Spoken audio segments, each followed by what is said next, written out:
नमस्कार, स्वागत है आपके अपने YouTube चैनल अनमोल क्लासेज में। हम पढ़ रहे थे उर्वरक और उर्वरकों में हमने वर्गीकरण पढ़ लिया। इसके अलावा कुछ उर्वरक पढ़ लिए थे। पिछली जो क्लास में पढ़ा था वो क्या पढ़ा था हमने? पिछली क्लास में पढ़ा था डीएपी।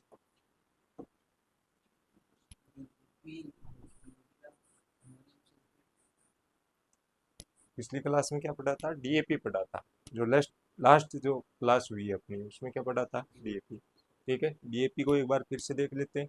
अब डीएपी में फॉर्मूला अगर देखें तो इसका फॉर्मूला क्या होता है?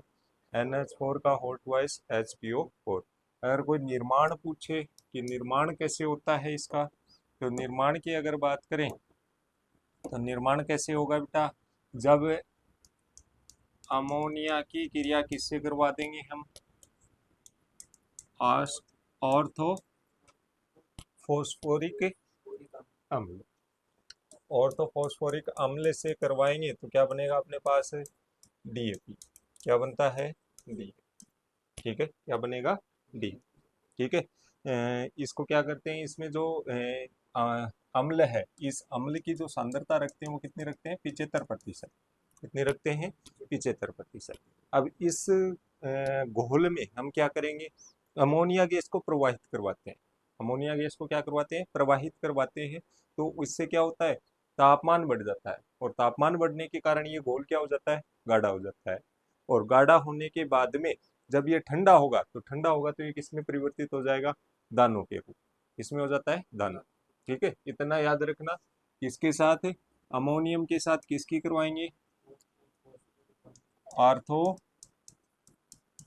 फोस्फोरिक अम्ल के साथ। तो क्या बनेगी बेटा? डीएपी। अम्ल के साथ अभिक्रिया करवाएंगे तो क्या बनेंगे? डीएपी। ठीक है। इसके बाद डीएपी का पूरा नाम अगर पूछे तो क्या होता है? Di ammonium phosphate. फिर संगठन था, तो संगठन की नमी की अगर बात करें तो नमी कितनी थी? 1%। Moisture content 1%। नाइट्रोजन 18%। और किस रूप में है? अमोनियम। किसके रूप में थी? अमोनियम। फिर बात करते हैं फॉस्फोरस मिलता है कितना? 46%। कितना मिलता है? 46।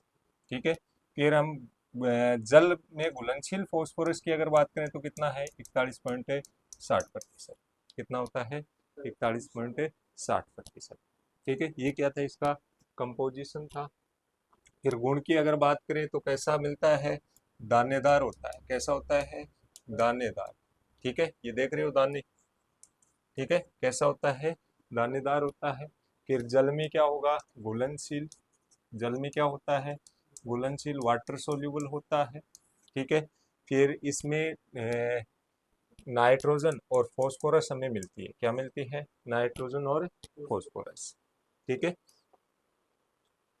फिर है नम व शुष्क मृदाओं। चाहे मृदा आपकी कैसी हो, मोइस्ट हो चाहे कैसी हो, ड्राई हो, दोनों प्रकार की मृदाओं में इसका क्या किया जा सकता है? प्रयोग किया जा सकता है। फिर दानेदार होने के कारण इसको हम आसानी से क्या कर सकते हैं? प्रयोग कर सकते हैं। ठीक है। हल्की मध्यम हल्की मध्यम और भारी मृदाओं में भी इसको क्या कर सकते हैं? आसानी से प्रयोग कर सकते हैं, या इनमें भी क्या होता है? बेनिफिशियल होता है, लाभदायक होता है। क्लियर यहाँ तक? फिर आता है मृदा में अभिक्रिया। इसमें अभिक्रिया? मृदा में अभिक्रिया। तो मृदा में अभिक्रिया मैंने बता दी थी, फॉर्मूला याद रखना क्या होगा? NH4 का होल ट्वाइस HPO4। क्या होगा? HPO4। जैसे ही आप इसको मृदा में डालोगे तो अमोनियम क्या हो रहा था? अलग हो रहा था। और HPO4 क्या हो रहा था? अलग हो रहा था। अमोनियम क्या हो रहा था? अलग हो रहा था। और HPO4 क्या हो रहा था? अलग। इसको तो कौन? पौधे ग्रहण कर लेंगे। कौन ग्रहण कर लेगा? पौधे। और ये कहाँ चला जाएगा? मृदा कोलाइड। कहाँ चला जाता है? मृदा कोलाइड। कहाँ चला जाएगा? मृदा कोलाइड। ठीक है, क्लियर यहाँ तक? अब इस अमोनियम का क्या हो जाता है? नाइट्रीकरण हो जाता है, और ये किसमें चेंज हो जाता है? नाइट्रेट। किसमें चेंज होगा? नाइट्रेट। ठीक है, क्लियर यहाँ तक? ये मृदा अभिक्रिया थी। ये फसलों पर प्रभाव, ये बच गया था अपना। ठीक है, फसलों पर प्रभाव। देखो, इस उर्वरक के प्रयोग से फसलों को नाइट्रोजन एवं फास्फोरस दोनों पोषक तत्व उपलब्ध होते हैं, इसलिए किसान इसका क्या करते हैं, अधिक प्रयोग करते हैं। ठीक है, by using this fertiliser crops get both nitrogen and phosphorus nutrients, so farmer are using it more, जिसके कारण किसान क्या करते हैं, इसको अधिक उपयोग में लेते हैं। फिर है नाइट्रोजन प्रारंभ में अमोनियम एवं नाइट्रीकरण के पश्चात नाइट्रेट रूप में पौधों को क्या होती है, प्राप्त। ठीक है, जिनको अमोनियम रूप में चाहिए, अमोनियम में किसको चाहिए, धान को, किसको चाहिए, धान को। ठीक है, और नाइट्रेट धान के अलावा जितनी भी फसलें बच गई वो किस रूप में लेंगे, नाइट्रेट के रूप में। किस रूप में लेंगे, लगभग सभी फसलें, जैसे गेहूं हो गया, बाजरा हो गया। ठीक है ना, ये किस में लेती हैं, नाइट्रेट। ठीक है, क्लियर है यहाँ तक। फिर है फोस्फोरस, H2 -2 धीरे धीरे घुलकर पौधों को क्या होता है, प्राप्त होता है। ठीक है, ये जो फोस्फोरस है इसमें वो क्या होगी, स्लोली क्या होगी, डिसोल्व होगी, किसमें, वाटर में होगी, और प्लांट को क्या होगी, धीरे धीरे स्लोली स्लोली क्या होती रहेगी, प्राप्त होती रहेगी। ठीक है, क्लियर यहाँ तक। चलो फिर आगे बात करते हैं, इसका प्रयोग क्षारीय मृदाओं में करने पर मुक्त हो रही अमोनिया बीजांकुरण को क्या पहुंचाती है, क्षति। ठीक है, अब इस मृदाओं का जब हम क्षारीय मृदा में क्या करते हैं, प्रयोग करते हैं, किसमें करते हैं, क्षारीय करते हैं, तो क्षारीय मृदा में जब इसका प्रयोग करते हैं तो इससे कौन सी गैस मुक्त होती है, अमोनिया। ठीक है, और ये अमोनिया गैस है वो बीजों के अंकुरण को क्या करती है, प्रभावित करती है। अंकुरण क्या कर देगी, कम कर देगी, अंकुरण क्या कर देती है, कम कर देती है। ठीक है ना, इसलिए तो हम कह सकते हैं कि एल्केलाइन सॉइल में आप अगर यूज करोगे इसका तो जो जर्मिनेशन है वो क्या होगा, कम होगा। जर्मिनेशन क्या होता है, कम होता है। when it is used in alkaline soil the ammonia released harm seed germination, जो किसको हार्म करती है, सीड जर्मिनेशन को क्या करती है, हार्म करती है। फिर इसका प्रयोग फसलों में बुआई से पूर्व उर्वरक सिंगल सुपर फास्फेट के समान ही करना चाहिए, कभी भी खड़ी फसल में इसका प्रयोग नहीं करते हैं। कैसे करेंगे प्रयोग, बुआई के समय, कब करेंगे, बुआई, उर का मतलब बुआई के साथ क्या कर सकते हैं, इसका प्रयोग कर सकते हैं, क्या कर सकते हैं, प्रयोग। और अधिकतर हम यही करते हैं, डीएपी का प्रयोग कब करते हैं, बुआई के साथ, किसके साथ करते हैं, बुआई के साथ। ठीक है, it should be used in, it should be used in the same way a single super phosphate by dipping it in the crops before sowing, do not use it by secreting it on standing crops, खड़ी फसल में हमें कभी भी इसका प्रयोग नहीं करना चाहिए। फिर आता है बेटा आपका सिंगल सुपर फास्फेट, शॉर्ट में कहते हैं इसको SSP, क्या कहते हैं, ऐसे। इसमें अपने को क्या मिलता है, फॉस्फोरस, और कितना मिलता है, 16%, कितना मिलेगा, 16%। ठीक है, SSP, और तिलहनी फसलों के लिए अच्छा माना जाता है क्योंकि इसमें क्या मिलता है, अपने को सल्फर मिलता है। ठीक है, और सल्फर क्या करता है, तिलहनी फसलों में तेल की मात्रा को क्या करेगा, बढ़ाएगा। ठीक है, कौन सा पोषक तत्व है सल्फर, द्वितीयक पोषक तत्व, या कह सकते हो सेकेंडरी, द्वितीयक या सेकेंडरी न्यूट्रिएंट। कैसा है, सेकेंडरी। तीन ही थे, कौन कौन से, कैल्शियम, मैग्नीशियम और सल्फर। ठीक है, ये कैसे हैं, द्वितीयक पोषक तत्व, कैसे हैं, द्वितीयक। ठीक है, क्लियर है यहाँ तक। अब देखो इसका भी फॉर्मूले याद रखना, ठीक है ना, इसमें फॉर्मूले हैं, वो फॉर्मूले याद रखोगे तो इसकी रिएक्शन क्या है, इजी है। ठीक है ना, रिएक्शन क्या हो जाएगी, इजी। वरना ऐसे याद करोगे ना, CA कोष्टक H2H के नीचे 2 PO के नीचे 4, तो ऐसे तो हार्ड रहेगी। ठीक है ना, तो फॉर्मूले याद कर लेना। ठीक है, पहला बात करते हैं कि इसका फॉर्मूला है क्या, तो फॉर्मूले की अगर बात करें तो फॉर्मूला क्या है, CaH2PO4 का होल ट्वाइस H2, क्या है H2, ठीक है। इसको कहते क्या है हम, मोनो कैल्शियम फास्फेट, क्या कहेंगे, मोनो कैल्शियम फास्फेट, क्या कहते हैं, मोनो कैल्शियम फास्फेट। फिर ये क्या करता है, यह फॉस्फोरस प्रदान करने वाला क्या है, उर्वरक, क्या प्रदान करता है, फॉस्फोरस, ठीक है। और जो एक ही न्यूट्रिएंट देता है उसको हम क्या कहते हैं बेटा, एकल उर्वरक, क्या कहेंगे, एकल उर्वरक, क्या कहते हैं, एकल उर्वरक, ठीक है ना, क्लियर यहाँ तक।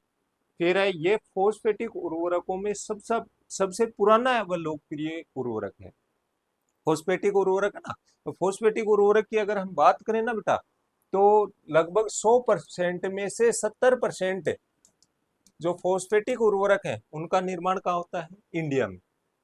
30% हम क्या करते हैं, बाहर से, ठीक है। इनमें से भी डीएपी की अगर बात करूं ना, तो डीएपी है वो 70% तो हम कहाँ से मंगवाते हैं, विदेशों से, और 30% कहाँ से मंगवाते हैं, सॉरी 30% कहाँ उत्पादन करते हैं, भारत, कहाँ करते हैं, भारत में, ठीक है। और ये बहुत पुराना है, फॉस्फेटिक उर्वरकों में क्या है, सबसे पुराना है और सबसे क्या है, लोकप्रिय है, ठीक है, क्लियर यहाँ तक।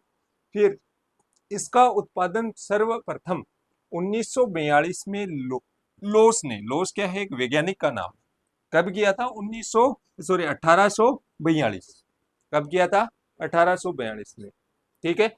लॉस कहाँ के थे, इंग्लैंड के, और किससे किया था, रॉक फॉस्फेट तथा गंधक के तेजाब से किया था, किससे किया था, रॉक फॉस्फेट और गंधक के तेजाब से, ठीक है। It was first produced in 1842 by loss in England from rock phosphate and sulphuric acid, किससे किया था, सल्फ्यूरिक, और सल्फ्यूरिक गंधक के तेजाब का सूत्र क्या होता है, H2SO4।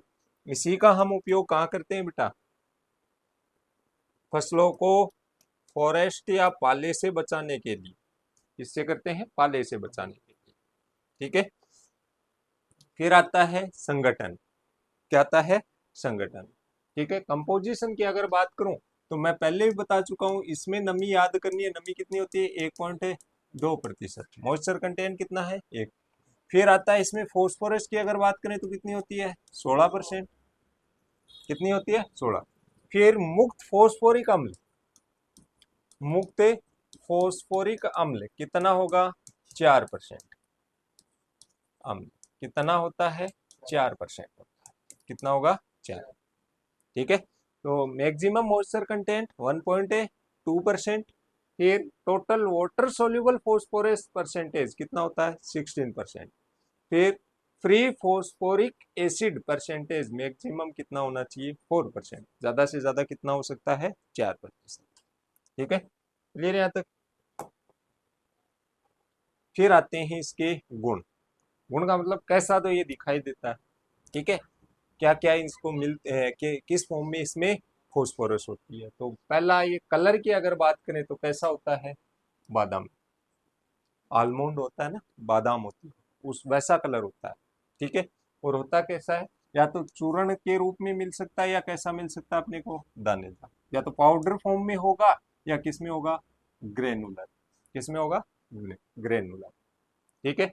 फिर इसकी गतिशीलता बहुत कम होती है, it's mobility is very low, ठीक है। इसमें जो फॉस्फोरस मिलेगी वो किस में मिलेगी अपने को, H2PO4, इसके रूप में मिलती है, H2PO4, ठीक है। 3 फॉर्म थी फॉस्फोरस की, कौन कौन सी, एक याद रख लो, H2PO4, ठीक है।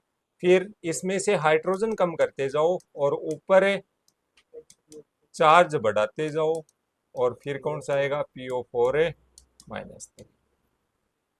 ठीक है। ये 3 रूप होते हैं किसके, फॉस्फोरस, इसमें किस रूप में होती है, H2PO4, ठीक है। फिर इसमें स्वतंत्र अम्ल होता है जिससे अम्लीय गंध आती है, इसमें क्या होता है, फ्री एसिड होते हैं जिसके कारण कैसी गंध आएगी, अम्लीय गंध, ठीक है। अम्ल से जूट के बोरे खराब होने के कारण आजकल पॉलीथीन के बोरों में क्या किया जाता है, भरा जाता है। अम्ल क्या करते हैं, जो जूट का बोरा होता है, जूट का बोरा जो अनाज वगैरह डालते हैं बोरियों में, उसमें अगर इसको डालते हैं तो वो जूट का बोरा क्या हो जाता है, खराब हो जाता है, क्योंकि इसमें क्या होते हैं, एसिड होते हैं। इसलिए आजकल किसका उपयोग करने लगे, पॉलीथीन बैग का। It contains free acid which gives off an acids order since the acid spoils jute sacks nowadays it is filled is polythene sacks। यह है मर्दा नमी में आसानी से क्या हो जाता है, घुल जाता है। ठीक है, जो सॉइल मॉइस्चर है उसमें इजीली क्या हो जाता है बेटा, सोल्यूबल हो जाता है। क्या हो जाता है, सोल्यूबल। फिर आती है सोइल रिएक्शन। क्या आती है, सोइल रिएक्शन। ठीक है, अब देखो बेटा सोइल रिएक्शन की अगर बात करें तो जैसे ही आप इसको हल्की अम्लीय उदासीन तथा चूना युक्त लवण प्रभावित मृदाओं में प्रयोग करने पर डाई कैल्शियम फोस्फेट व ट्राई कैल्शियम फोस्फेट बनाते हैं। जैसे ही इन तीनों की अलग है और उनकी अलग मिलेगी। ठीक है, ये तो कौन सी होगी, हल्की अम्लीय, उदासीन और चूना। ठीक है, एक प्रकार की अपने पास मृदा मिलेगी कैसी, अम्लीय। कैसी मिलेगी, अम्लीय। ठीक है, अब अम्लीय मृदाओं में अपने को क्या मिलेगा, एल्यूमिनियम और फेरस। एल्यूमिनियम और फेरस, ठीक है ना, क्लियर। और यहाँ आप किसके साथ करेगा, कैल्शियम बाइकार्बोनेट। किसके साथ करेगा, कैल्शियम बाइकार्बोनेट। सारी है तो कैल्शियम बाइकार्बोनेट मिलेगा। तो मोनो कैल्शियम फोस्फेट है वो किसके साथ अभिक्रिया करेगा, कैल्शियम बाइकार्बोनेट के साथ। अब इनके साथ अभिक्रिया करके क्या बनाएगा, डाई कैल्शियम फोस्फेट। और जिसका सूत्र क्या है, 2CaHPO4। क्या है, 2CaHPO4। ठीक है, दूसरा क्या बना रहा था, यहां देखो डाई कैल्शियम फोस्फेट और क्या बनाएगा, ट्राई कैल्शियम फोस्फेट। क्या बनाएगा, ट्राई कैल्शियम।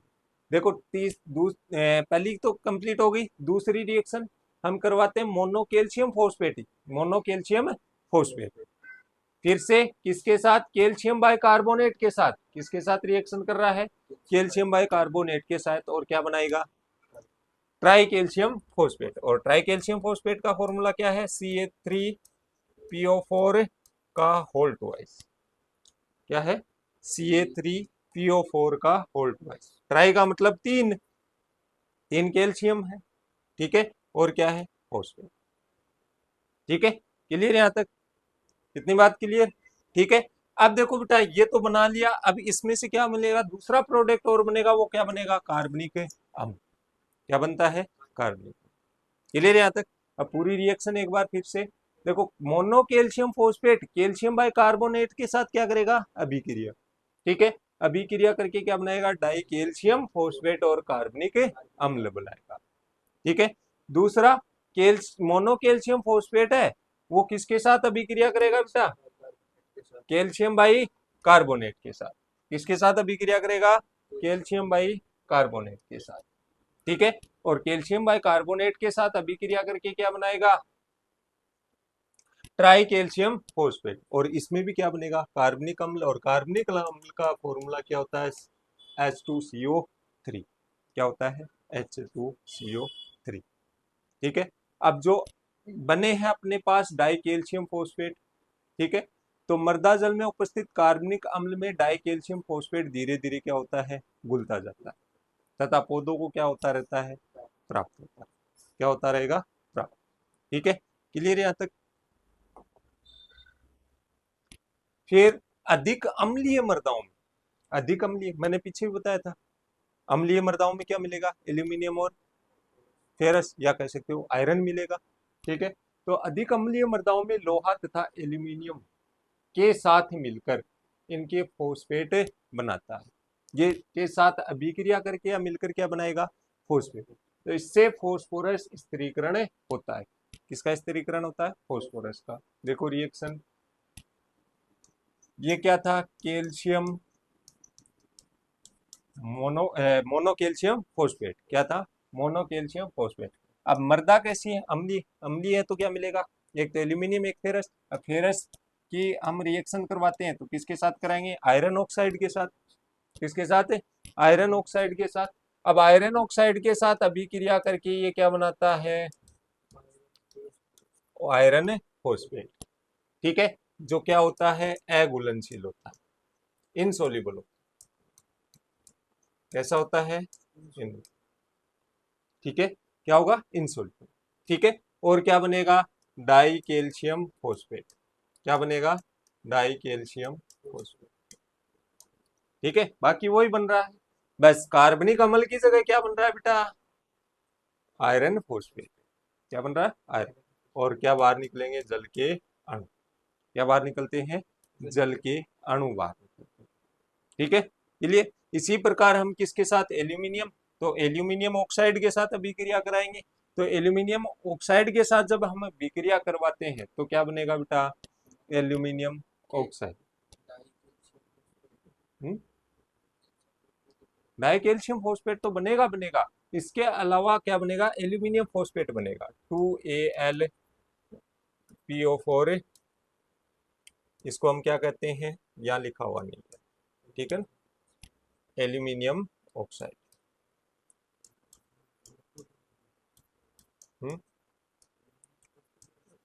हाँ, एल्यूमिनियम फॉस्फेट ही बनाएगा। क्या बनाएगा, एल्यूमिनियम फॉस्फेट।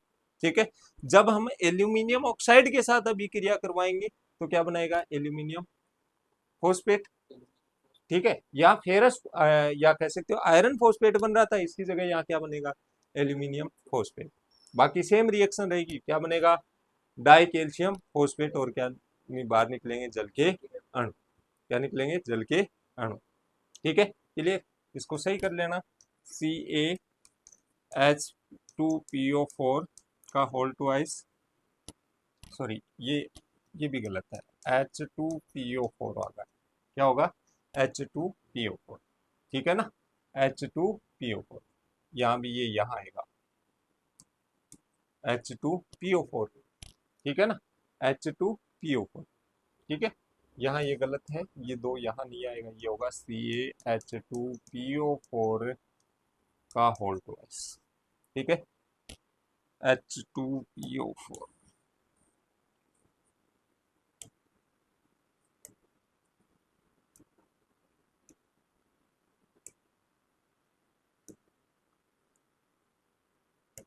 चलो, CaH2PO4 का होल ट्वाइस। ठीक है, अब किसके साथ अभिक्रिया करवाऊं, एल्यूमिनियम ऑक्साइड के साथ मैं अभिक्रिया करवाऊंगा तो क्या बनेगा, सबसे पहले तो मेरे पास एल्यूमिनियम फॉस्फेट। क्या बनेगा, एल्यूमिनियम फॉस्फेट। ठीक है, और क्या बनेगा, डाई कैल्शियम फॉस्फेट। क्या बनेगा, डाई कैल्शियम फॉस्फेट। और क्या बाहर निकलेंगे, तीन जल के अणु। क्या बाहर निकलेंगे, तीन जल के अणु बाहर निकलते हैं। क्लियर यहाँ तक, ठीक है। फिर है उदासीन मृदाओं में फोस्फोरस की उपलब्धता क्या होती है, अधिक। इसमें का अगर हम उदासीन मृदाओं में यूज करते हैं तो फोस्फोरस की जो उपलब्धता है वो क्या रहेगी, ज्यादा रहेगी पौधों को। क्लियर यहाँ तक, ठीक है। फिर है फसलों पर प्रभाव, क्या इफेक्ट होता है फसलों पे, क्या प्रभाव रहता है इसका, तो ये उर्वरक सभी फसलों के लिए क्या है, उपयुक्त है। क्यों, क्योंकि इसमें जो फॉस्फोरस मिलेगी वो क्या मिलेगी, H2PO4, जो क्या होती है फॉस्फोरस की सबसे ज्यादा प्राप्य क्या है, रूप है या अवेलेबल फॉर्म है। ठीक है, क्योंकि इसमें जलविले H2PO4 फॉस्फोरस पाया जाता है तथा फसलें फॉस्फोरस को किस रूप में लेती हैं, H2PO4 रूप में आसानी से क्या करती हैं, ग्रहण करती हैं। This fertiliser is suitable for all crops because it contain water soluble H2PO4 minus phosphorus and crop easily absorb phosphorus in the form of H2PO4। फिर अब फोस्फोरस की गतिशीलता कम होने से इस उर्वरक का प्रयोग बुआई से पूर्व जड़ों के पास सहस्तापन विधि से किया जा सकता है। सहस्तापन का मतलब जड़ों के पास डालना, डीप प्लेसमेंट बोलते हैं, सॉरी प्लेसमेंट है। ठीक है, प्लेसमेंट करना, जड़ों के पास है डालना। ठीक है, क्लियर यहाँ तक। फिर है इस उर्वरक को खड़ी फसल में बिखेर कर नहीं देना चाहिए। कैसे देंगे इसको भी, डीएपी की तरह उड़ कर देंगे। बुआई के समय हम इसका क्या करते हैं, मृदा में प्रयोग करते हैं, छिड़क के नहीं करते हैं, बुआई करके क्या करेंगे हम, प्रयोग करेंगे। ठीक है, फिर कम अवधि में पकने वाली फसल जैसे धान है, धान को इंग्लिश में क्या कहते हैं, पेडी, पेडी हो गया आपका, इसके अलावा वीट हो गया, बार्ले हो गया, सोरगम हो गया, मस्टर्ड हो गया। ठीक है, धान, गेहूं, जौ, ज्वार, सरसों में इसकी संपूर्ण मात्रा बुआई से पहले भरपूर करे देनी चाहिए। ठीक है, सब सारी मात्रा कब दे देंगे, बुआई के समय। ठीक है, फिर लंबी अवधि में जो फसल पकती है जैसे गन्ना है या फल वृक्ष है, अपने फ्रूट ट्रीज हैं, ठीक है, में इसका प्रयोग जड़ों के पास गहरी संस्थापन विधि से खड़ी फसल में प्रयोग करते हैं। गहरी संस्थापन का मतलब जड़ों के पास, डीप प्लेसमेंट बोलते हैं इंग्लिश में, क्या बोलते हैं, डीप प्लेसमेंट। तो क्या करेंगे, जड़ों के पास इसको क्या करते हैं, डालते हैं।